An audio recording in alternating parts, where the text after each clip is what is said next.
Salut tout le monde, Agrimok pour weekonco.fr et on se retrouve aujourd'hui pour le top 3 des jeux Android du mois de juillet 2014. Alors comme d'hab, je suis un petit peu en retard, mais c'est pas grave puisque je vous ai vraiment trouvé 3 excellents jeux.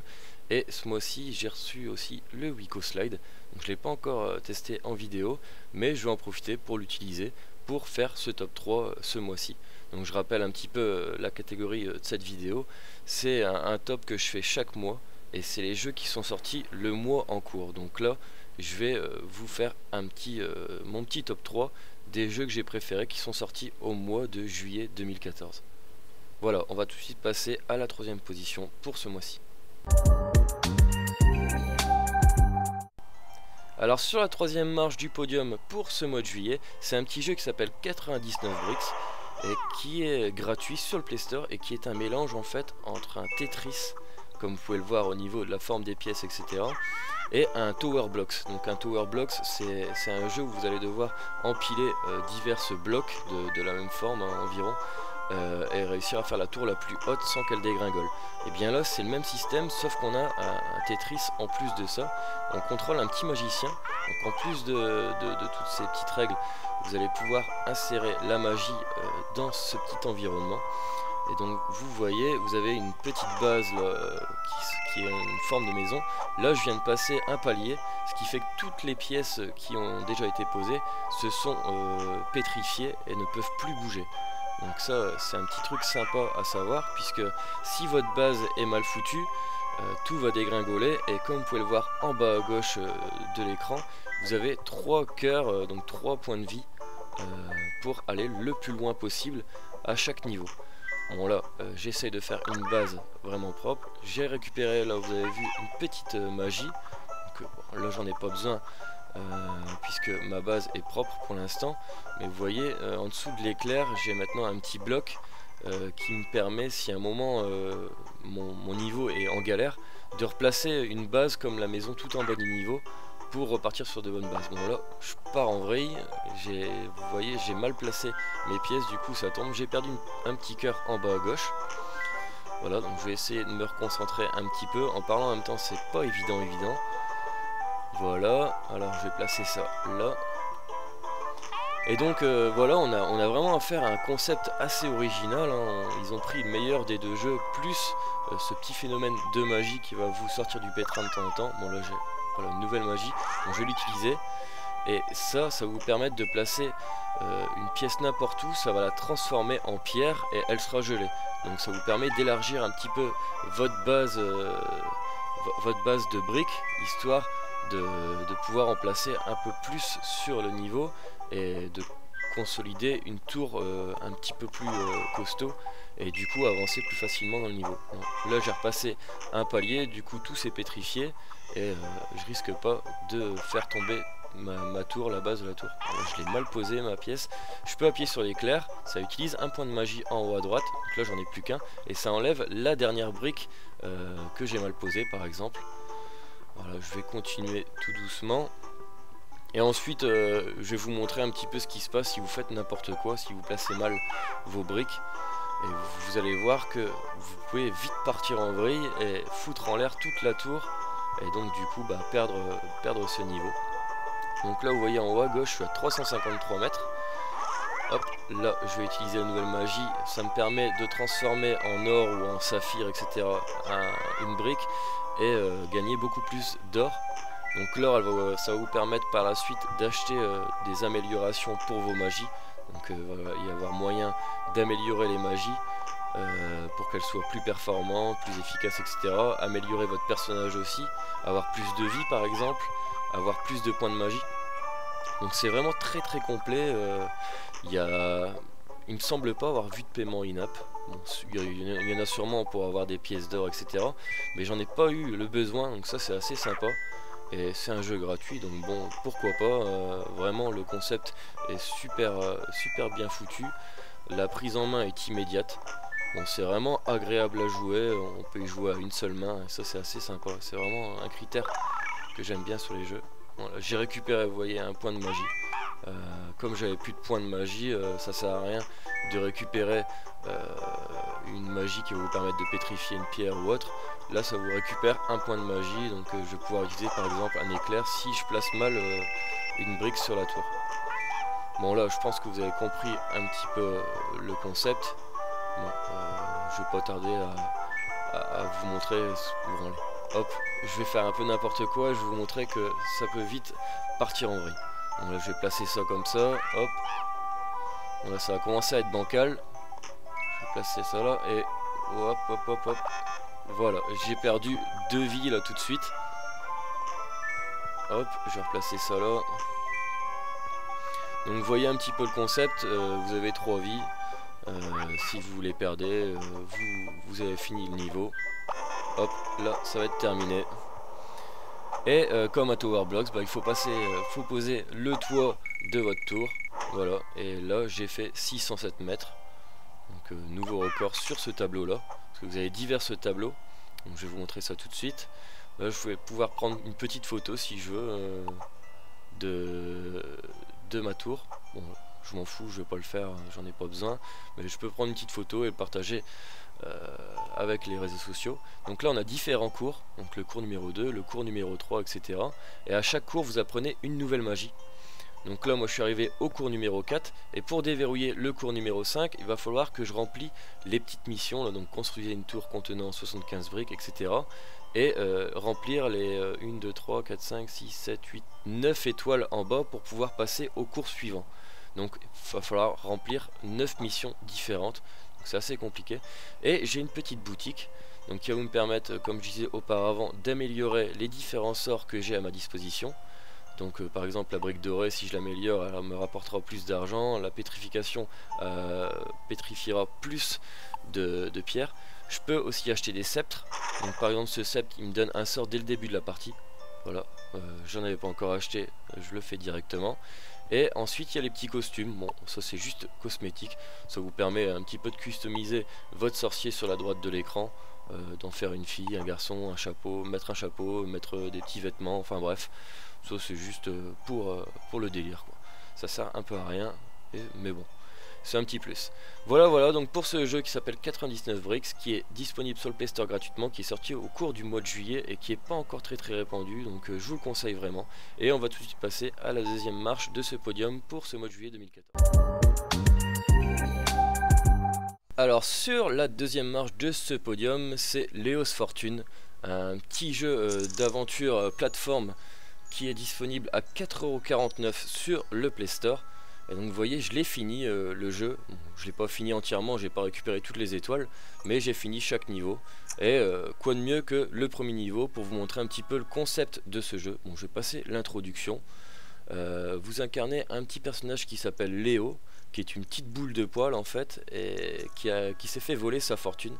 Alors pour le contrôler, rien de plus simple, vous avez un petit stick gauche pour le contrôler. À droite, si vous appuyez vers le haut, si vous faites un glisser vers le haut, vous gonflez pour pouvoir planer et grossir, et si vous faites un glisser vers le bas, vous redescendez. Donc hop, je fais un petit glisser vers le bas, je redescends.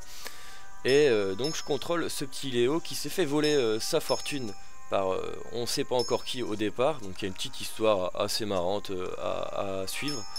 Et vous allez devoir récupérer à travers chaque niveau le maximum de pièces, si ce n'est pas dire tous les pièces de chaque niveau pour pouvoir le finir entièrement. Donc au départ ça s'avère assez facile. Il y a divers mécanismes, vous voyez comme ceci à travers chaque niveau pour pouvoir avancer. Donc là pour l'instant c'est des petits systèmes à bascule assez faciles à passer. Là vous voyez je dois gonfler sous ce petit système pour pouvoir le déployer. Et donc voilà, vous allez traverser chaque niveau comme celui-ci, mais au plus vous allez avancer, au plus ça va être compliqué. Vous avez par contre les vies infinies, mais si vous réussissez un niveau sans perdre une seule vie, vous avez une étoile en plus. Donc le principe c'est réussir normalement à récupérer les 3 étoiles sur chaque niveau. Donc, vous voyez là un petit système à bascule, il faut sauter et appuyer vers le bas pour pouvoir prendre de l'élan et faire un big saut, voilà. Hop, une petite plateforme là où si je me mets à droite avec le poids de mon personnage, elle avance. Voilà. Donc vous voyez, il y a plein de petits systèmes comme ça. Bon, là c'est vraiment basique. Bon, là par exemple, vous voyez, il y a une petite manivelle en bas. Je dois gonfler en bas mon personnage pour pouvoir l'activer. Si je dégonfle, ça avance plus. Donc si je regonfle, voilà, ça active les petits rouages et ça permet de déployer cette petite plateforme. Et vous allez voir que par la suite dans le jeu, il y a des petits systèmes comme ça, des petites inventions qui sont vraiment excellentes. Vous avez des genres de flippers, etc. à contrôler juste avec le pouvoir de gonfler ou dégonfler le personnage. Il y a plein de bonnes idées, les graphismes sont juste excellents. On a aussi la possibilité de sauvegarder ces données dans le cloud de Google, ce qui fait que vous allez pouvoir récupérer votre sauvegarde sur les divers appareils que vous avez à la maison, tablettes et smartphones, etc. Donc ça aussi c'est assez sympa. Donc je disais, graphiquement c'est vraiment superbe, hein. Franchement, moi j'ai pas besoin de plus, quoi, pas besoin de 3D. Aïe aïe aïe. Vous voyez, vous pouvez mourir. Donc là il faut gonfler sur cette petite manivelle avant de descendre. Donc là la 2D est parfaitement gérée, vraiment c'est magnifique. On prend plaisir à découvrir chaque niveau. Et il y en a quand même pas mal, il y a une vingtaine de niveaux à découvrir. Donc ça se finit en quelques heures, hein. Je pense que je l'ai fini en 4 heures en ligne droite sans vraiment me fier à récupérer le maximum de pièces, à le faire en minimum de temps et en perdant aucune vie. Donc pour vraiment réussir tous les niveaux à la perfection, il va falloir quand même pas mal d'heures de jeu. Et franchement c'est vraiment sympathique comme tout, quoi. Donc là je vais devoir faire descendre la boule sur cette plateforme pour pouvoir la faire descendre, voilà. Et voilà, ça déploie la petite plateforme au dessus. Je vais pouvoir continuer le niveau du coup. Et les niveaux sont assez longs, hein. Souvent il vous faut quand même plusieurs minutes pour en venir à bout. Donc là vous voyez il y a des pics en bas des plateformes, donc faut que je me grossisse pour planer au-dessus de ces petits pièges. Là pareil, voilà, à droite. Et ça se prend vraiment très bien en main. Bon là on me dit qu'il faut sauter vers le bas comme ça. Ah d'accord, donc il faut appuyer sur cette plateforme au maximum et passer rapidement pour pas se faire écraser par les pics. Voilà. Donc je vais appuyer plusieurs fois vers le bas et allez c'est parti. Voilà. Donc je suis arrivé au bout de ce niveau. Donc il y avait 112 pièces à récupérer, j'ai tous récupéré. Par contre j'ai perdu une vie, donc du coup j'ai gagné qu'une étoile, puisqu'il fallait aussi finir le niveau en moins de 2 minutes 50. Voilà, donc vous avez compris le principe. Le premier niveau est assez facile, mais ça se complique vraiment très fortement par la suite, et c'est vraiment sympa et agréable à jouer. Vous avez des petits niveaux bonus à débloquer via les étoiles. Donc là j'ai pas assez, j'ai que 2 étoiles sur 3 par exemple. Mais sur le deuxième acte par exemple j'ai le niveau bonus débloqué. Ils sont assez sympas aussi à faire. Voilà, on prend vraiment plaisir à jouer à ce jeu que je vous recommande vraiment énormément. Voilà, donc 4,49€ sur le Play Store et je vous invite à le télécharger.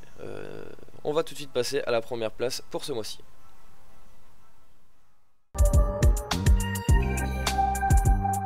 Alors en première position pour ce mois de juillet 2014, c'est bien sûr Modern Combat 5, hein. Je pouvais pas faire l'impasse sur ce superbe jeu de Gameloft. Et je vais tout de suite vous montrer une petite partie, ce niveau là au pif, en mode assaut. Donc grosse nouveauté sur cet épisode, on a pu affaire à une seule et même aventure de A à Z. Vous avez des niveaux qui suivent et puis c'est tout, comme dans tous les modes de combat. Là on a un petit peu, comment je vais dire ça, un mode un peu à la Dead Trigger 2, je sais pas si vous voyez. Donc vous avez des missions principales qui sont propres à Modern Combat, là, pas de souci. Et vous avez plein de petites missions secondaires comme celle-ci, où vous allez devoir accomplir, par exemple là je vais devoir tuer 15 ennemis sur cette map pour pouvoir pour accomplir cette mission plutôt. Et donc c'est assez sympa comme idée. On a pu affaire à des missions toutes bêtes avec une petite histoire à la con, comme dans tous les modes de combat, où il faut suivre celle-ci et puis c'est tout, et on passe d'une mission à l'autre, voilà. Là vous allez pouvoir faire plein de choses entre deux pour pouvoir améliorer votre personnage. C'est par là ou pas? Je suis un petit peu perdu, je parle en même temps. C'est peut-être par là, c'est pas grave. Donc vous allez pouvoir améliorer votre personnage. C'est un critère qui est vraiment important dans ce jeu. C'est pas par là non plus, je suis paumé là. Bon c'est pas grave, on va suivre la flèche. Logiquement en suivant la flèche on va pouvoir avancer dans le niveau. Pas par là non plus. Oula, je galère, hein, les gars. Ah, c'est peut-être à droite là, ouais. Voilà. Et donc, ouais, critère très important dans le jeu, c'est vous allez pouvoir vraiment améliorer votre personnage, les niveaux de celui-ci, améliorer ses compétences, etc. Choisir la classe de ce personnage, donc vous allez avoir un commando, un sniper, un grenadier, etc. Donc chaque classe peut être évoluée aussi. Chaque arme a une évolution aussi, elle a des niveaux. Vous allez pouvoir modifier chaque élément sur ces armes, un petit peu comme dans Call of Duty, quoi. Bon, là on sent l'inspiration, hein, finalement. Et le jeu est principalement, enfin vous pouvez jouer que en Wi-Fi, pour la simple et bonne raison que les niveaux de votre personnage en mode solo et les niveaux de votre personnage en mode multijoueur sont les mêmes. Donc vous pouvez très bien XP tout le temps tout seul, jusqu'au niveau 50 par exemple, et jouer au mode multi avec votre personnage évolué au niveau 50. À partir de ce moment là, vous pouvez très bien jouer qu'en mode solo pendant un certain moment pour pouvoir vous entraîner. C'est ce que je fais un petit peu finalement. Et par la suite entamer le mode multi. Et donc la connexion internet oblige, dans le sens où si on pouvait ne pas se connecter à internet pour pouvoir XP en mode solo, entre vous et moi c'est très facile de pirater un jeu et de cheater un petit peu sur les données du jeu, et donc on pourrait avoir un level extrêmement haut en quelques minutes et pouvoir cheater sur le mode multi. Donc j'ai joué un petit peu au mode multi, il a l'air assez clean. Donc bon, ça c'est plutôt une bonne nouvelle, hein, parce que ça foire souvent un mode multi, hein, le cheat. Donc là j'ai réussi la mission, j'ai remporté qu'une étoile. Vous avez divers petits défis à accomplir dans chaque mission pour pouvoir gagner plus d'XP. Donc vous voyez, ma poignée par exemple a évolué un petit peu, si elle évolue complètement je vais pouvoir la modifier, etc. Vraiment tout est évoluable et ça c'est vraiment sympa, quoi. On va repartir sur le menu. Donc vous avez vu un petit peu au niveau des graphismes, etc. C'est assez sympa, hein. Ça envoie quand même du lourd, même si je suis sur un Wiko Slide et que les graphismes sont un petit peu allégés comparé à un Galaxy S5 par exemple. Mais ça reste très fluide et vraiment agréable à jouer. Vous voyez, je peux même faire du screencast en même temps, ça passe, ça reste assez fluide. Un petit truc assez sympa aussi, vous avez vu, le chapitre 4 n'est pas débloqué complètement. Il faut télécharger chaque chapitre, donc vous pouvez avoir qu'un seul chapitre par exemple sur votre smartphone et donc garder un jeu assez léger. Je peux donc, comme je disais, faire évoluer mon arme, la modifier, changer d'arme. J'en ai débloqué une par exemple. Bon, je vais repartir sur l'arme que j'ai déjà bien évoluée et je peux par exemple changer la lunette. Je vais pouvoir rajouter un silencieux, changer la poignée pour améliorer la précision, les dégâts, la portée, la cadence de tir et compagnie. Je vais pouvoir changer de classe de personnage, faire évoluer ces classes. À chaque niveau que vous gagnez des points de compétences à placer dans les diverses classes. Donc vous allez pouvoir augmenter les munitions, améliorer le combat avec tel type d'arme, etc. Vous avez des statistiques très élaborées. Vous avez la possibilité de rejoindre une squad. Donc là je suis dans la French Clan, une squad française. Bon, j'ai pas encore trop parlé avec ces gars là, mais bon, c'est juste histoire de voir comment ça fonctionnait. On peut faire des combats de squad. J'ai pas encore essayé non plus, mais ça va être sympa aussi. Donc voilà, vraiment un jeu très complet. Je suis très content que Gameloft n'a pas fait un free-to-play et a consacré un jeu payant, donc 5,99 €, c'est un certain coût. Mais voilà, après on débourse plus un seul euro et on a vraiment un jeu très complet, et ça c'est vraiment le plus important je trouve en ce moment. Voilà, donc pour la première position ce mois-ci, c'est bien sûr Modern Combat 5. J'espère que ce petit top 3 vous aura plu. On se retrouvera maintenant pour le top 3 des mois d'août le mois prochain. N'hésitez pas à vous abonner à ma chaîne YouTube ainsi que me suivre sur les différents réseaux sociaux. En attendant, moi je vous dis à très bientôt pour de prochaines vidéos. Ciao!